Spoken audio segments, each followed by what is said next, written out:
Hello everybody, Terrence Popp here with another episode from the Lair, or the Lair! Anyway, it's going to be a short one today. I had surgery today and they cut up basically a golf ball sized tumor out of my back, so it's kind of hurting. Kind of fucked up a little bit, but I'll be alright. So anyway, I got, let's see, I got a comment. Liberals should solely be held responsible for the terror attacks. The media is quick to claim lone wolf, homegrown attackers. Conservatives and people with a protective mindset or protective attitudes are compared to medieval thugs and morons. Let's see. Well, this is what's going to happen. If you don't get this under control, you're going to have these attacks. They're going to continue. And then when you all show up for your candle vigils and to drop off your flowers and stuffed animals, they're going to blow you up there too, because, you know, 2 for the price of 1, and that's how they operate. Seen it done, so I don't think it won't fucking happen. And the second part of this is flowers and candles are the way of sheeple, okay? You go there and you give your thoughts, drop off some flowers, light a candle. What does that actually do? Nothing. It does absolutely nothing. People are murdering citizens, basically, at will, and you don't get mad about it. Well, down the road when it gets real bad, you're going to be the people they walk into ditches and shoot. I'm just saying. I mean, it is what it is. I hope that doesn't happen. I don't condone violence in any way, shape, or form, but I know when it's coming. All right, number 2. If I were president, what would be my main issues I would fix? Okay, well, there's more than just one. I would stop all of the goddamn import of all the cheap bullshit coming from overseas. All right? There's absolutely no reason why you can fucking order something to be made on the other side of the fucking planet, put it on a ship, ship it here, and it's yet cheaper than having it made here. There's something broken in that equation and it needs to be fixed. Or, here's another option. I call it the tit for tat taxes. So basically you appoint somebody who goes to other countries, looks at our products, and basically it's simple math. You can determine if there's a tariff on it, 10, 20, 30, 40%. And if there is, everything that country makes that they send here get the same thing. It would level the playing field a lot, I think. Okay, another thing, I'd make any and all colleges that get federal funding to do the following. Instead of, making people take 2 goddamn years of useless fucking classes that they don't need, and they're going to have to pay for, and, it'll take 10 to 20, 30 years to complete, and a lot of these degrees are fucking worthless. You can fold them up and wipe your ass with them. And a lot of the college campus shit, because of the bullshit classes, is very intimidating to individuals who think that it doesn't really work for them. So if they're going to take federal fucking money, they need to offer some blue-collar career path training and certificates, like, I don't know, welding, pipe fitting, being an electrician, a machinist, a mechanic, carpenter, pipe fitter, or how about, getting computer certs so you can work in the computer industry. You don't need to take a bunch of those bullshit classes, unless you're starting off from square one, because a lot of them are fucking stupid. Okay, like, who's going to use, I think back in the day they were trying to get us to take Fortran and those other dead languages. People spent probably thousands upon thousands of dollars to learn fucking computer languages that are basically obsolete now. So that's fucking stupid. Or how about this? Robotics. How to fix robots. Yeah, I'm sure you can put something together, and that would probably help, from the bottom up economics to get people working in some blue collar jobs, making some good money. Especially if a lot of that shit is going to be made here instead of shipped over for dirt cheap. I would shut down the nuclear power plants. Yeah, they're supposedly green. Well, why don't you tell that to all the people in and around Chernobyl and what's going on in the Fukushima out there in Japan? The current fucking design we have for nuclear power plants is fucking stupid. The fucking waste is dangerous for, I don't know, like 5 or 6 millennia. You have to bury it underground. And what happens when that breaks and gets into the water table? Radiation poisoning.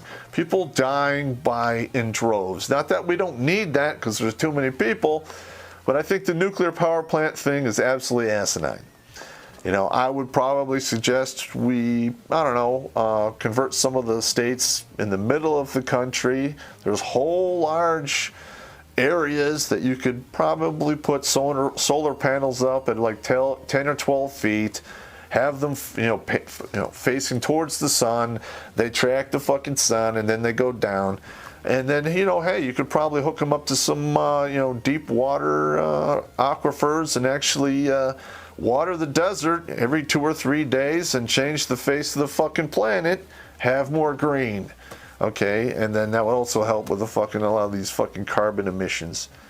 It's fucking stupid. Yeah, I know. I know. I'm not really a liberal guy, but there's really it's kind of stupid that you have all of these open areas that are getting baked by the sun and you're not using them to make power. I mean, that's insane. Okay, I would also probably enforce a majority of the fucking products that are sold here be made here or assembled here, because we have a lot of people who need to fucking work. A lot of people are on the fucking government tit. A lot of people have a lot of free time. When people have free time and they don't have enough resources, they fucking get into mischief. And I say, hey, make them earn an honest living, keep them working, and we'll all move forward, and a lot of the bullshit that we have going on right now will probably fade away into yesteryear.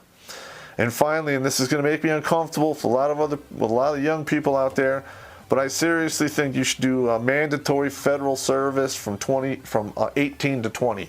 So 18, 19, 20, 24 months, 28 months, then you rotate out.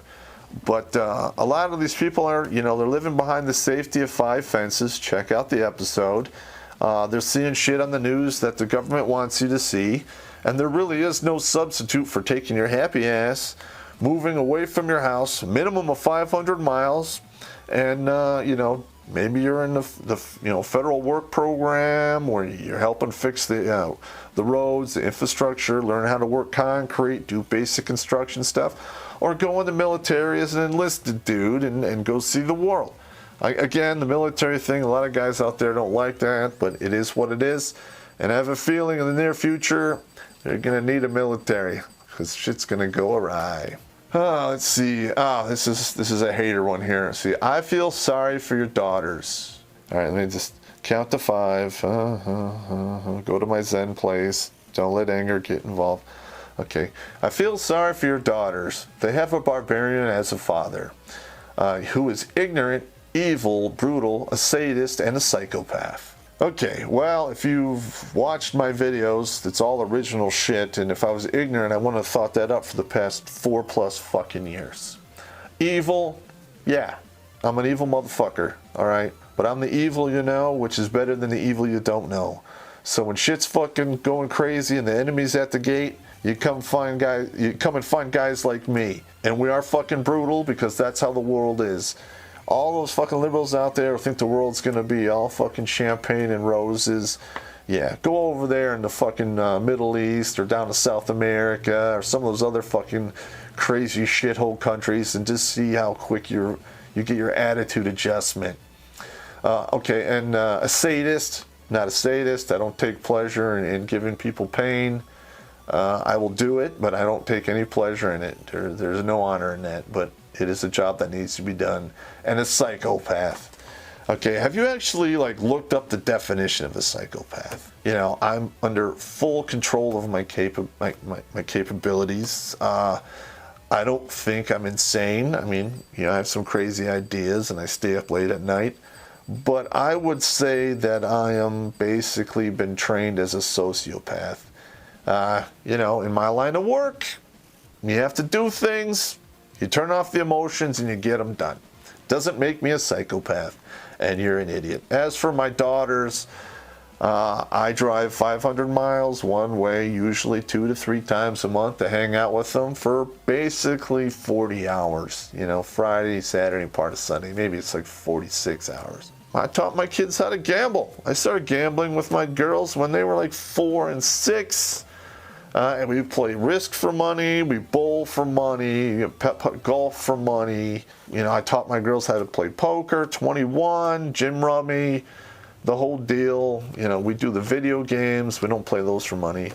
And my daughters extort me for money when I use the F word. So, you know, every time I use the F word when I do these videos, it costs me a pretty penny.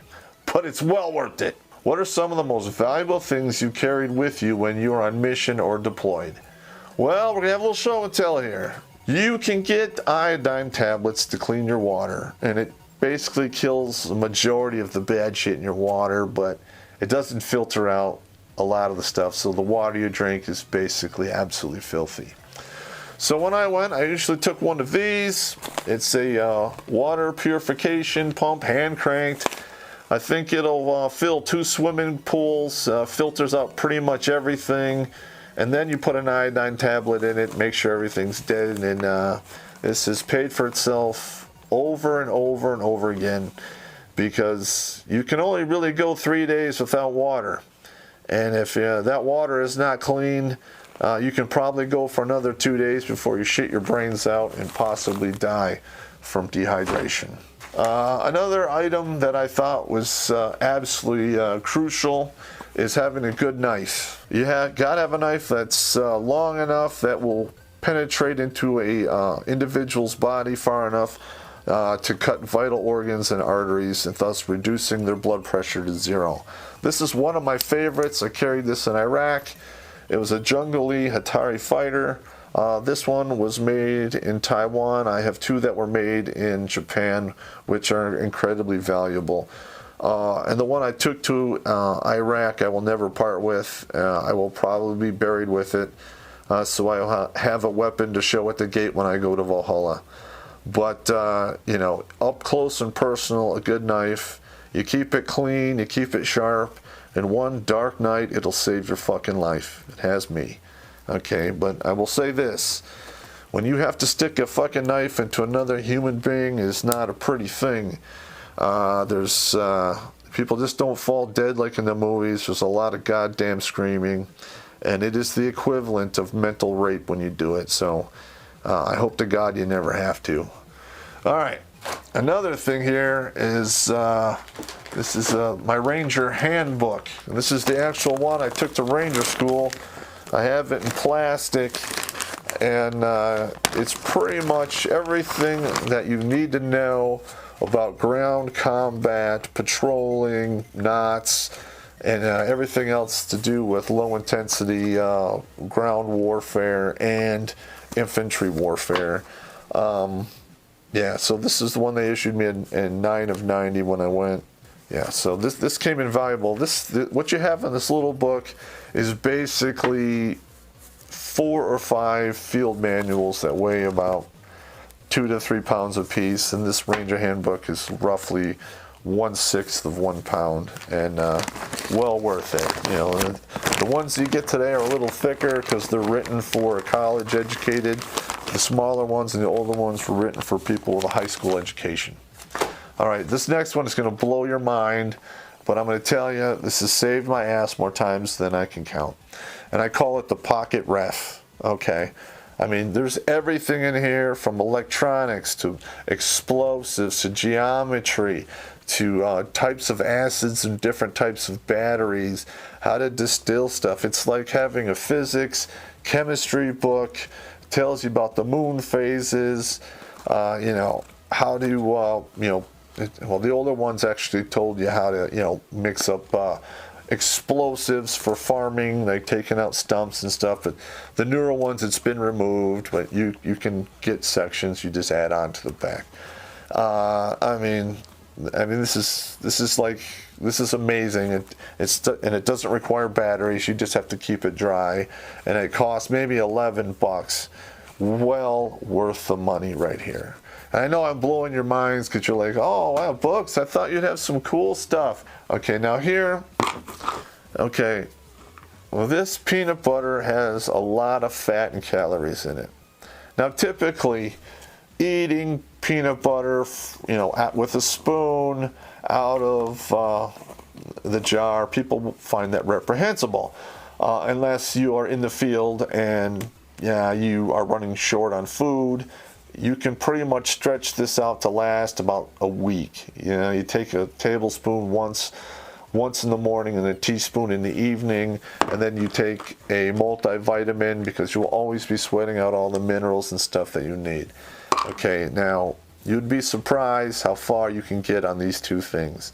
And they only weigh, let's see, this is 16 ounces and this is 12 ounces. So these two things, sorry about that, these two things will basically allow you to move roughly, if you really push the envelope and you're not weighted down too bad, in a week you can probably cover 300 to 500 miles. It's like 30, 40, 50 miles a day. You can probably go a little bit farther if you have a little fat on you, because fat is designed to be used under stress, and when it is not, it causes problems within your own body. Now, a lot of people are going to freak out over this one, but this 5 live rounds of 5.56 ammunition. Now, I've been on a lot of training missions where you're not allowed to have live rounds, but this has saved my bacon and the bacon of some of my people on several occasions. One, we ran into a pack of coyotes. It was winter, so they'd packed up. There was maybe 8 to 11. We couldn't really get a good count on them. And, we human beings, we're hairless monkeys. We're incredibly weak. We're not that strong. We have okay endurance, but we don't have any natural weapons. And if you had a fairly sized house cat that was pissed off and you threw him into a phone booth with you, there is a good chance that cat can kill you. A lot of times you do training out of the country and word gets around that there's soldiers out there training and they don't have any ammo. And on one instance, I saw 8 or 9 guys get out of a pickup truck. They were carrying various firearms, shotguns, some older, like just deer rifles. Obviously, they were here to either kill us or take our shit. You lock and load one round, you fire it into the air, and you just change the entire tactical picture. Because all those people, it's one thing to go over and attack a bunch of soldiers who can't fight back, who don't have any bullets. You fire off one in the round and they're like, holy shit, they do have bullets. They are trained infantry guys. We're Joe shit the rag bag. Our advantage is gone. Let's get back in the truck and get the fuck out of here. Okay, I had to shoot a feral dog. Didn't take any pleasure in that, but they are what they are. They carry rabies. And basically you disassemble one of your 30-round magazines, you roll it up, you stick it in there, you put the bottom on, it's virtually undetectable. And when you get out there, you take the tape off of it, and you keep them in an area where you can reach them, because they will save your ass. And finally, if you go out and you have a knife, you have a couple rounds to save your ass, and you have the fucking ref, the pocket ref, so you know the moon phases, you know pretty much what nights will be incredibly cold and which ones won't. Now, I prefer a flint and steel type of apparatus because it doesn't really require lighter fluid, either the liquid or the butane, but a lighter like that, I've lit some fires that were, we're doing some missions where we actually moved into this is ludicrous stupid phase. I had people stumbling around, not talking coherently, which are basically the initial steps into going to hypothermia. So I took all my guys down into a valley surrounded by some thick trees, and we set up a couple lean-tos, made a fire, a boot drying rack, ate a little food, drank some water, and regrouped, dried off, and by the next morning we were mission capable. The only other thing that I don't have here that I should is an actual magnetic compass. You know, I mean, north, south, east, and west. It sounds easy until you really, you know, it's a cloudy day. You can't see the sun. So when you stick a stick into the ground for a sundial and you work out the directions, it's not going to work. The compass will save your ass. And that's really all you really need. I mean, they'll give you all the rest of the stuff, and then you could decide for yourself what works and what doesn't work. I hope you guys enjoyed this little bit of wisdom I'm sharing with you, because a lot of people, you know, they learn this stuff after they lose a finger.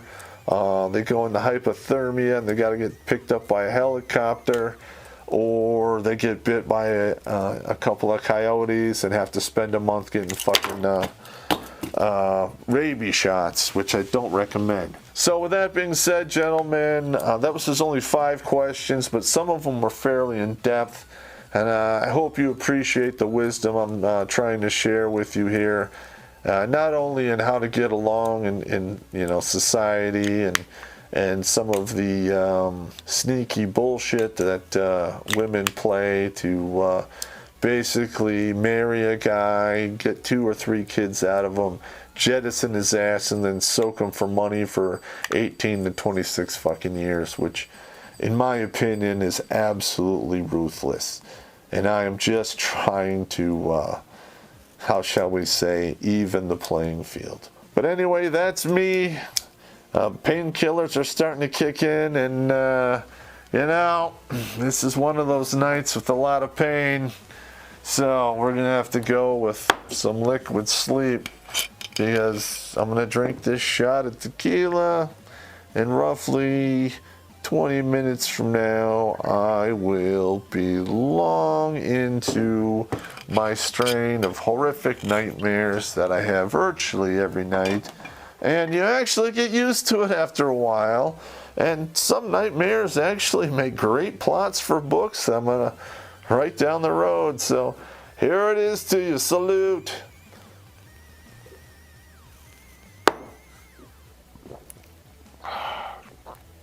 Love it. If you're going to drink tequila, you drink this, because it's lower on the calories, and it doesn't really have a lot of impact in your blood sugar, so it doesn't fuck with your A1C. And as long as you stick to 1 or 2 shots a night, it doesn't really, you know, blow your bad cholesterol out of the fucking water, and actually helps your blood pressure come down, and you know, has a lot of health benefits. So I do not have a drinking problem, but I have problems, so I drink. I would drink a beer, but I love chocolate stout, and whenever I have one of those, it's like, you know, it's the equivalent of eating 2 ham sandwiches, and I don't eat that well. I try. I eat a lot of salad, cooked chicken, but you know, late at night when you're not sleeping, couple of King Dongs and a glass of chocolate quick, I fucking love it. I'm sorry I kind of ranted on. Please let me know if you like the show and tell and how I explain shit works in the actual real world where shit goes fucking south. Subscribe to the channel. You know, make sure you subscribe and hit the bell. And I would really like individuals who are serious about getting updates from redonkulous.com to send an email to redonkulous12@gmail.com, and I am going to put you into a constant contact database.